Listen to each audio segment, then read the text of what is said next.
தென்றலே மெல்ல பேசு சீரியல்ல பரமனும் பரமனோட ஆட்களும் நேரா முதல்ல போய் போலீஸ் ஸ்டேஷன்ல தான் கம்ப்ளைண்ட் குடுக்குறாங்க. அங்க இந்த ரிஷியோட ஆளு வேணும்னே கிண்டலா ஒருவேளை வேற காதலன் இருந்து அவ கூட ஓடிட்டாளோ அப்படின்னு நக்கலா பேச ரிஷிக்கு பயங்கரமா கோவம் வந்துருது. அதே போலீஸ் ஸ்டேஷன்ல ரிஷியோட ஆளு இருப்பாங்க இல்லையா?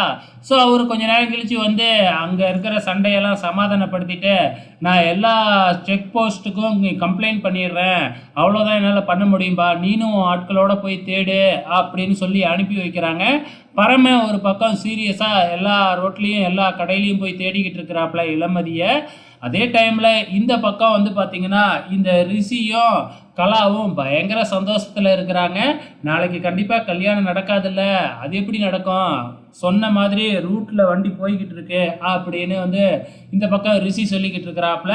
ஸோ அதே மாதிரி வந்து பார்த்தீங்கன்னா, இளமதியை கிட்னாப் பண்ணிக்கிட்டு போற அந்த டெம்போ லாரி அப்படியே போய்க்கிட்டே இருக்கிறப்ப, இளமதியோட ஃபோனை எடுத்து வச்சிருக்காப்புலிங்களாட்டுக்கு. ஸோ அந்த ஃபோனை ஆன் பண்ணலாமா அப்படின்னு வந்து பார்த்தீங்கன்னா, அந்த டிரைவரோட அசிஸ்டண்ட் கேட்குறாப்புல, ஏய் அந்த ஃபோன் மட்டும் ஆன் ஆனுச்சு, நம்மளை சீக்கிரமா வந்து கண்டுபிடிச்சிருவாங்க, ஒழுங்கா ஆன் பண்ணாத அப்படின்னு சொல்லிடுறாப்புல. ஸோ அதுக்கப்புறம் என்ன, நம்ம பரம ஆட்டோவில் தன்னோட ஃப்ரெண்ட்ஸோட தேடிக்கிட்டே வராங்க.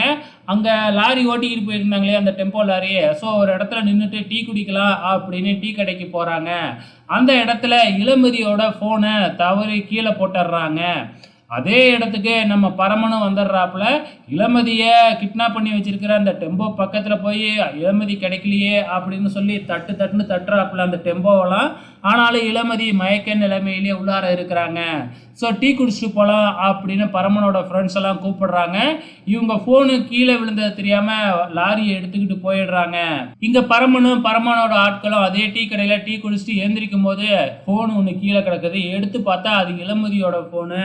ஸோ நம்ம பரமனுக்கு அப்போ இங்கே தான் இந்த வழியாக தான் இப்போ போனவங்க தான் அப்படிங்கிற மாதிரி லைட்டாக டவுட் வர ஆரம்பிக்குது. ஸோ நாளைக்கு எப்படி கண்டுபிடிக்கிறாப்புல அப்படிங்கிறத பொறுத்திருந்து பார்க்கலாம்.